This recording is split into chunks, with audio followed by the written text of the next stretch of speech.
जय श्री राम जय हनुमान संकट मोचन कृपाधान। जय श्री राम जय हनुमान संकट मोचन कृपाधान। एक कुंदे दुषार धवलाया सुभस्मिताया विरांबर दंडित कराया श्वेत पद्माष्टा या ब्रह्माचु संकृति सामांग पातु सरस्वती भगवती निषेदंधकारिण।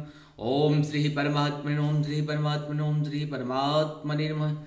ओम नमो भगवते वासुदेवाय ओम नमो भगवते वासुदेवाय ओम नमो भगवते वासुदेवाय ओम नमो भगवते वासुदेवाय ओम नमः शिवाय ओम नमः शिवाय ओम नमः शिवाय ओम या देवी सर्वमातृरूपेण संहिता नमस्तस्य नमस्तस्य नमस्तस्य या देवी सर्वभूतेषु विद्यारूपेण संहिता नमस्तस्य नमस्तस्य नमस्तस्य या देवी सर्वभूतेषु कांतिरूपेण संहिता नमस्तस्य नमस्तस्य नमस्तस्य या देवी सर्वभूतिरूपेण संहिता नमस्तस्य नमस्तस्य नमस्तस्य या देवी सर्वभूतेषु लक्ष्मी रूपेण संहिता नमस्तस्य नमस्तस्य नमस्तस्य या देवी सर्वभूतेषु शक्ति रूपेण संहिता नमस्तस्य नमस्तस्य नमस्तस्य या देवी सर्वभूतदया रूपेण संहिता नमस्तस्य नमस्तस्य नमस्तस्य नमो नमः या देवी सुधा रूपेण संहिता नमस्तस्य नमस्तस्य नमस्तस्य नमो नमः।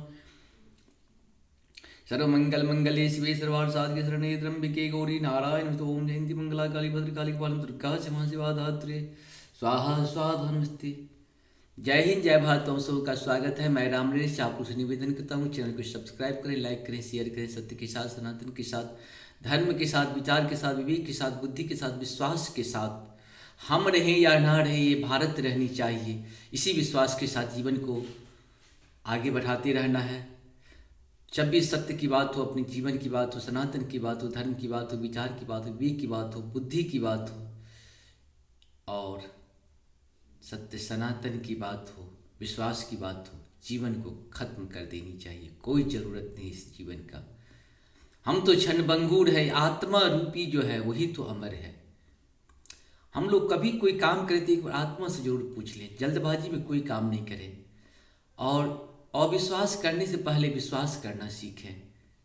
अंतिम समय तक विश्वास करते रहें। देखिए, कुछ लोग व्यक्ति आपके साथ कोई धोखा करता है तो उसका व्यक्तिगत स्वार्थ होता है, कुछ सामाजिक स्वार्थ होता है, कुछ राष्ट्रीय स्वार्थ भी होता है, कुछ अंतर्राष्ट्रीय, कुछ मानवता का भी स्वार्थ होता है।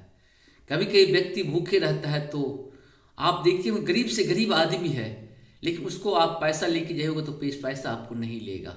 क्यों नहीं लेगा? वो कहता है कि नहीं, हम भूखे हैं लेकिन हम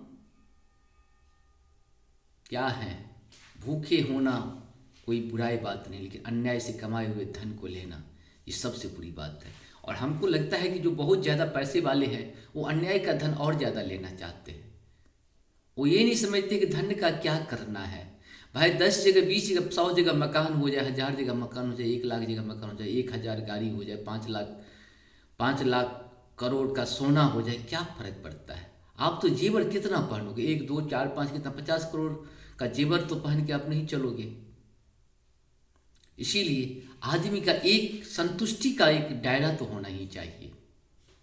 अगर आपका अपना घर बहुत अच्छे से बन गया है, आप मार्बल भी लगा लिए, तो अपने पड़ोसी का भी गरीबी के दुख, अपने परिवार के जो रिश्तेदार हैं उनमें अगर गरीबी है, उनका अगर एक छोटा सा झोपड़ी भी बना के दे दोगे ना, तो जीवन भर वो तुम्हारा ऋणी ही नहीं रहेंगे, साथ साथ भगवान का बहुत बड़ा उपलब्धि मिलेगा। हमारे यहाँ 4-5 तरह का दान दिया जा सकता है। जैसे हम लोग मन से दान देते हैं, कुछ तन से दान देते हैं, कुछ धन से दान देते हैं।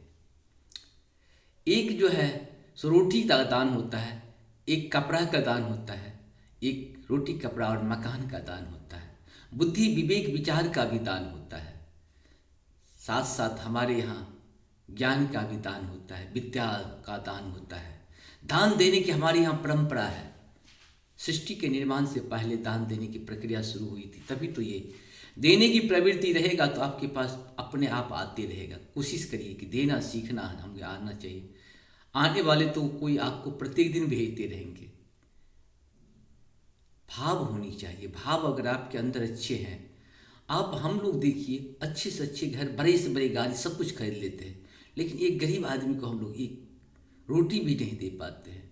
कुत्ता तो भाई 50 लाख उस पर खर्च कर देंगे। 50 लाख क्या मन से यहाँ पे देखते हैं 3-4-5 लाख का कुत्ता भी लोग पाले हुए रहते हैं। 3-4 लाख का कुत्ता अगर होगा तो उस पर खर्च भी उसी प्रकार का होता है। ऐसा नहीं है कि उस पर खर्च नहीं होता। 20 से 30 हज़ार रुपया एक कुत्ते पे, 50 हज़ार तक कुत्ते पे मंथ का खर्च कर देंगे। लेकिन अगर उनके पास कोई गरीब आदमी है तो उनको ये नहीं कि उनको अच्छे से सैलरी दे, उनका घर अगर टूटा हुआ गरीब परिवार का है उनको थोड़ा शिक्षा दे दें, ये सब अगर देंगे तो वो आपकी अमर कीर्ति में लिखी जाएगी। आपके पास 50 करोड़ का घर है, ये अमर कीर्ति में नहीं लिखी जाएगी। लेकिन एक छोटा सा दान दे दीजिएगा, एक 50 करोड़ का घर नहीं, किसी को 2 लाख का भी अगर घर बना दीजिएगा तो अमर कीर्ति हो जाएगी आपकी। हम लोग अमर कीर्ति करने का प्रयास करें। अपने लिए तो बहुत करते हैं, करना भी चाहिए, लेकिन साथ साथ अपने समाज के लिए, अपने पड़ोसियों के लिए, अपने सगे संबंधी में भी बहुत लोग गरीब होते हैं जिनके पास औकात नहीं होती है घर बनाने के लिए। आपके पास बैंक में पैसा सड़ते रहता है, अरे वो उन्हें 10-20 को घर बना के दे दीजिए ना। आपकी कीर्ति इतनी होगी कि आप तो चले जाएंगे कि आपकी कीर्ति नहीं जाएगी।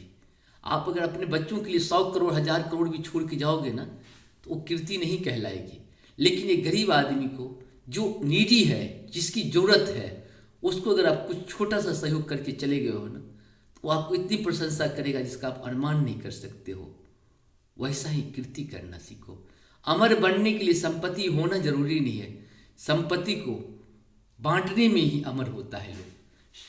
आप सबों को पता है कि जब अयोध्या से भगवान श्री राम आ रहे थे तो पुष्पक विमान में विभीषण जी जो हैं पूरा मणि से लेके सोना चांदी पूरे भर दिए थे कि प्रभु जा रहे हैं तो इनको सोना चांदी से भर दिए, पूरे विमान में भर दिए थे। भगवान जब देखे तो बोले कि ये क्या किया, बहुत गड़बड़ बात है। बोले कि विभीषण जी आप मेरा निवेदन एक सुन लीजिए। तो बोले क्या निवेदन है?